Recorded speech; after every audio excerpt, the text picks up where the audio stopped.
Welcome to the Slop Farm. Enjoy the video. You start by preparing the case and tools. This matters because dust and power issues hide real faults. First, charge or plug the case until at least 10% power is available. Once done, wipe exterior with a microfiber cloth to remove grime. Next, use a toothpick to gently pry the hinge seam. Apply steady, minimal force to avoid cracking plastic. Make sure to work on a clear, well-lit surface and keep a tiny Phillips screwdriver nearby for the next step. Once the case is open, inspect the hinge area closely. You need to identify whether the issue is debris, a loose screw, or a broken clip. Use 90% isopropyl on a cotton swab to dissolve sticky residue and pick out particles with the toothpick. If a screw is loose, tighten gently with the small Phillips. Do not over-torque because the housing is soft.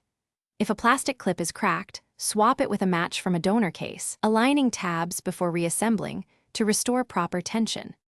Now, reassemble the case carefully, aligning the hinge pins and snapping components back into place.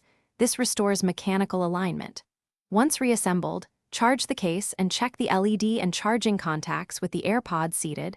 Make sure springs compress and make contact. Pair with your device to confirm functionality.